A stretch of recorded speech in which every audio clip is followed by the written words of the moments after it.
한자 이야기, 낱말 이야기 804번째 시간입니다. 이번 시간은 우리 시청자 한 분의 요청에 의해서 동양과 서양이라는 낱말을 한번 살펴보겠습니다. 사실 동양이다, 서양이다 할 때는 이 바다가 아닙니다. 그렇죠? 바다가 아닌데 양자는 먼 바다 양이다 라는 그런 글자를 씁니다. 왜 바다가 아닌데 바다라는 글자를 쓰느냐 하는 것을 댓글로 이렇게 문의가 와서 제가 조사를 좀 해봤습니다. 저도 공부가 많이 되었습니다. 우리가 일반적으로 보면 태평양, 대서양, 인도양 이렇게 큰 바다는 양자를 씁니다. 그렇죠? 양. 작은 바다는 물론 해라고 씁니다. 좀 작은 것. 그래서 동해다, 뭐 서해다, 뭐 여러 가지 있습니다. 그래서 합쳐서 이제 해양이란 그런 말을 쓰는데, 그런데 동양과 서양이라는 것은 바다가 아니다. 어떤 지역이고, 그렇죠? 물론 안에 바다도 있습니다만 대륙도 포함이 되고 있는데 왜 바다 양자가 들어갔느냐 하는 것이죠. 그래서 이 양은 여기에서 무슨 뜻을 가지느냐 하는 것을 한번 살펴보겠습니다. 사실 좀 복잡해서 제대로 요약이 될지 모르겠습니다만 좀 이 두 낱말이 좀 스토리가 있는 낱말이더라 이렇게 되겠습니다. 우리가 일반적으로 막 동양권을 가리킬 때 또는 아시아권을 가리킬 때 막 영어로는 오리엔트다, 아시아다, 또 뭐 더 이스트다, 또 한자로는 우리가 동양이라고 해서 한중일, 동양 삼국이 이렇게 한자로 많이 쓰고 있습니다. 그런데 이것은 일반적으로는 서양과 반대 개념으로 쓰인다. 그렇죠? 서양과 반대 개념으로 쓰인다. 그렇지만은 그 가리키는 범주라는 것은 사람마다 다르다.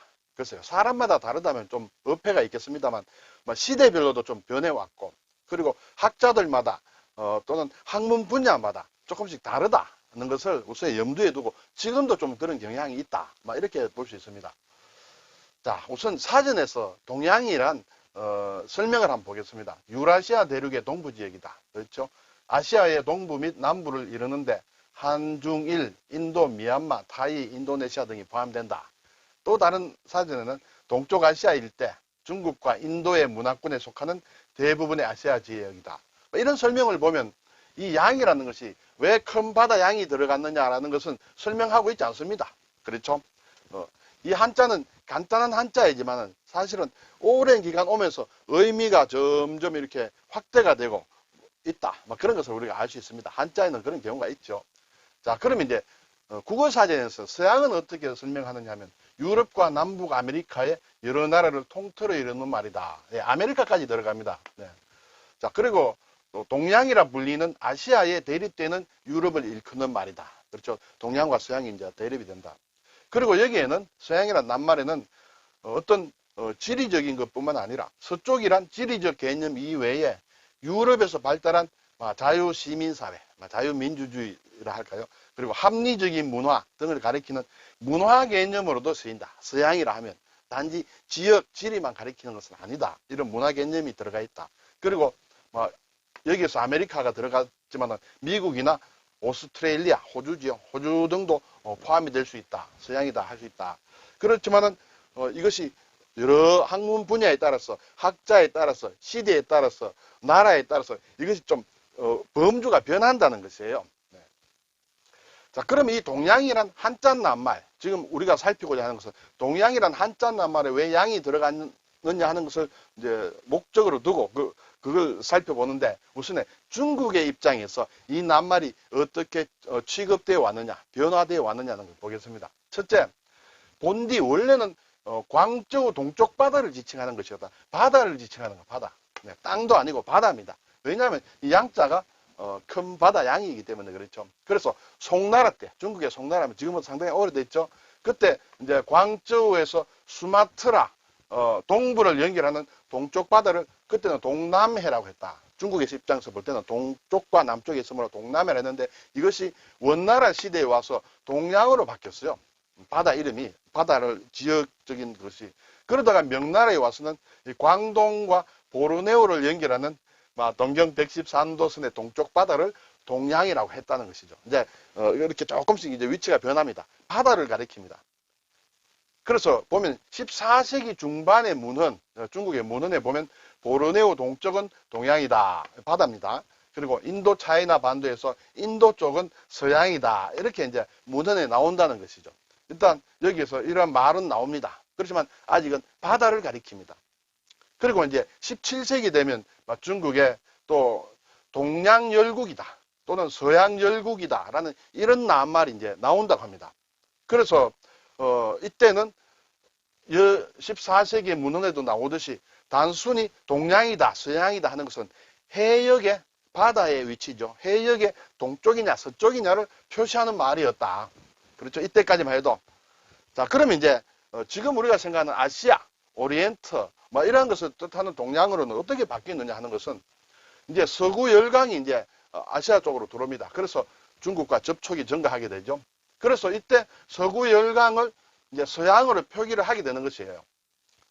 서구 열강이 오면서 서쪽 지역의 각 나라들을 표기를 하는 것을 서양이라고 한다. 이제 바다라는 개념에서는 조금 벗어나게 되겠죠. 그리고 이제 그 서양과 반대되는 쪽에 일본을 동양으로 가리켰다. 네. 중국에서는 지금도 동양이라 하면 일본을 가리키는 경우가 많다. 글쎄, 우리 한반도는 빠지는 모양입니다. 그리고 물론 동아시아를 지칭하는 경우도 있지만은 일본을 가리키는 경우가 많다. 그리고 이제 현재는 이제 서양에 대비되는 개념이다.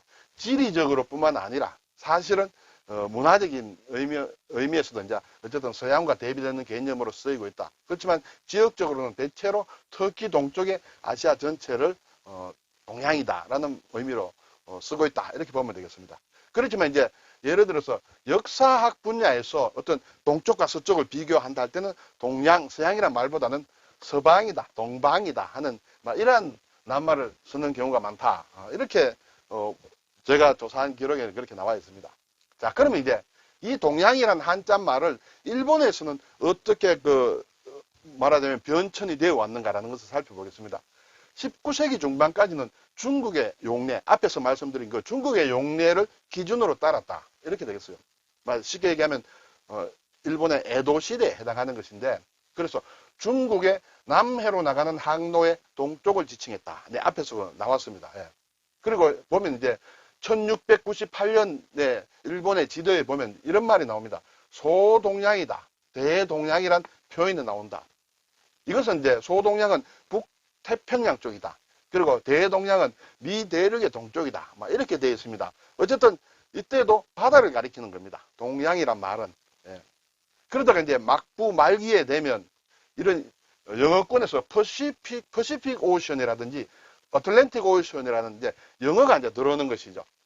그래서 그것이 들어오면서 지금까지 해역, 바다를 표시하던 어떤 동양, 서양 이 표현이 일본의 이제 세계 지도에서 사라지게 됩니다. 바다에서 일본이 소동양이다, 대동양이다 이런 표현을 했는데 세계 지도에 그것이 이제 사라지게 되는 것이에요.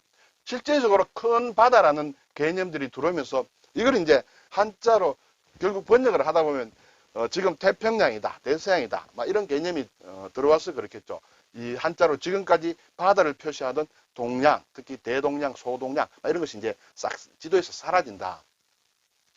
그러고 나서 이제 메이지 유신을 이제 전후해서 보면 이 동양이란 말이 오리엔트의 번역으로서 사용이 됩니다.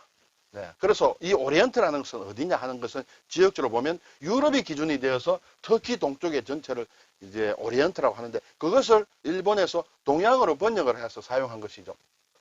이 당시에는 이제 서양이란 낱말은 유럽의 어떤 지리와 문화, 유럽에 대해서 그 시점에서 지리적인 것, 또 문화적인 것을 어떤 설명하는 출판물이 있습니다. 여기서 이미 서양이라는 낱말은 바다가 아니다. 하나의 실체적인 개념의 어떤 지역적이고 또 문화적인 것으로 이미 사용이 되고 있었어요.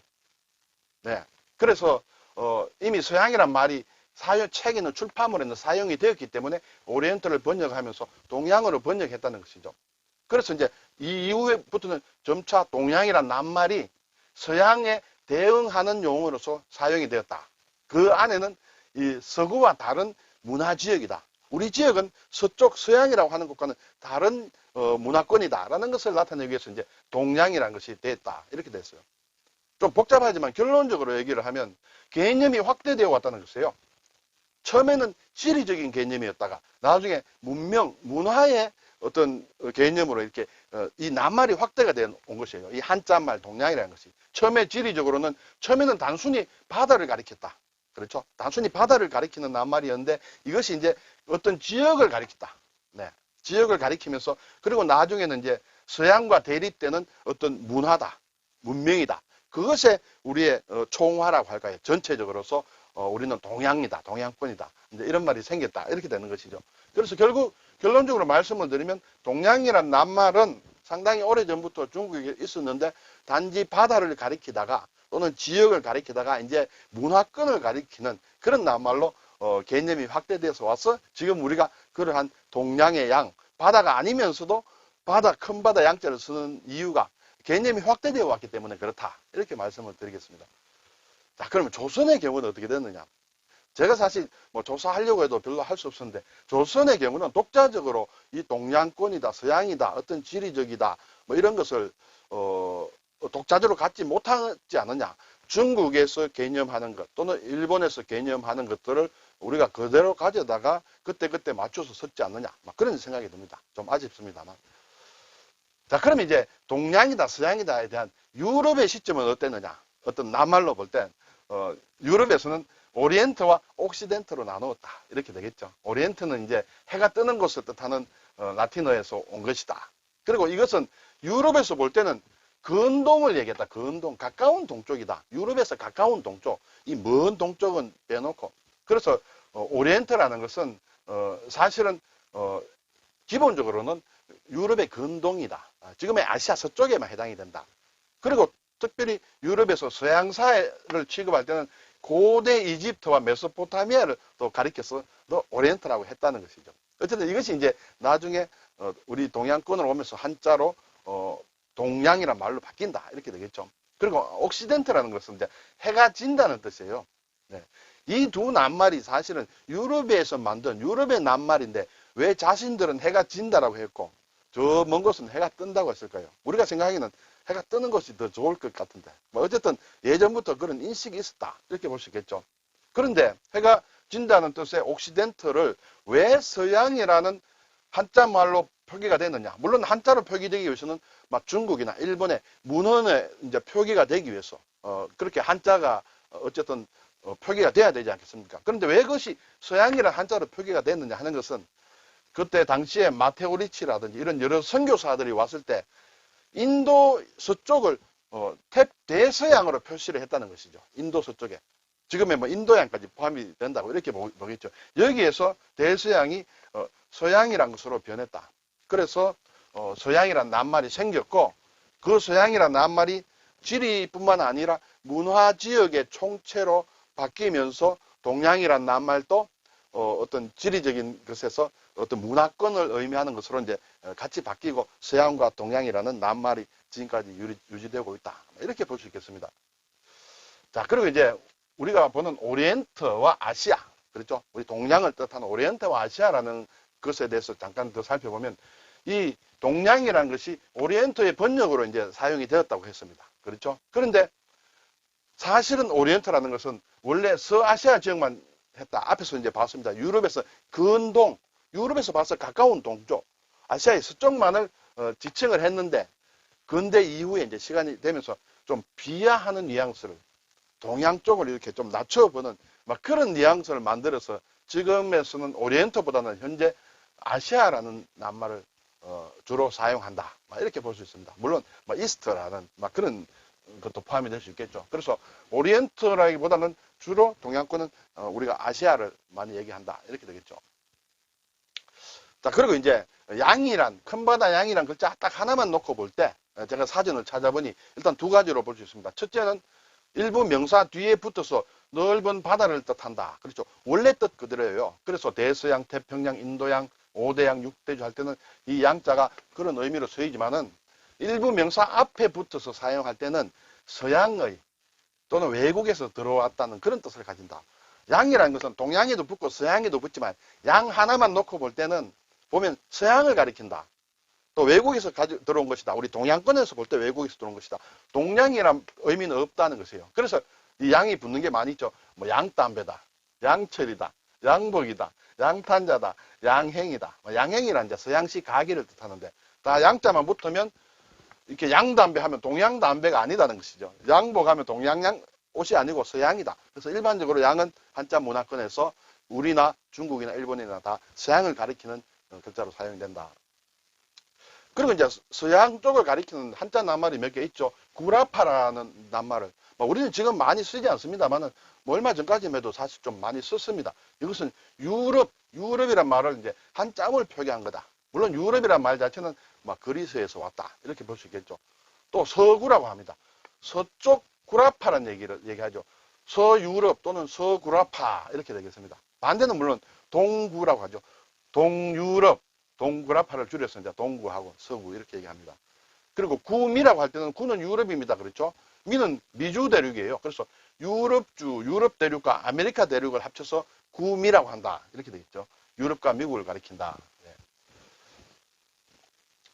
자, 그리고 이제 중동이다, 근동이다, 극동이다, 원동이다 이런 말을 썼는데 이것은 다 유럽의 기준이다. 유럽에서 봤을 때 가까운 동쪽, 그렇죠? 그것을 근동이라고 한다. 니어이스트다. 그리고 조금 더 동쪽으로 가는 것이 이제 중간쯤 되는 것이 동쪽이라서 중동이다, 미들이스트다. 이게 다 유럽의 기준이다. 이렇게 되겠죠. 이제 동아시아 쪽을 얘기할 때는 극동이라 한다. 극동은 파이스트를 한다. 뭐 원래대로 하게 되면 파이스트는 원동이라고 볼 수 있겠죠. 멀 원자다, 먼 동쪽이다 이렇게 볼 수 있는데 일반적으로 원동이라고도 쓸 수 있지만 일반적으로는 극동이라는 말로 쓴다. 이것은 다 유럽에서 기준으로 봤을 때 이러한 근동, 중동, 극동이라는 말이 생겼다. 그리고 근동과 중동을 합쳐서 막 중근동이다 이렇게 쓰기도 합니다. 자, 그러면 동양, 서양이 있었으면 이제 여기에 포함되지 않은 그렇죠. 서아시아, 사실 서아시아는 막 근동 쪽에 해당이 됩니다만 일반적으로 이슬람의 영향도 있고 해서 문화가 상당히 다릅니다. 그리고 북아프리카를 이르러서는 중량이라고 한다.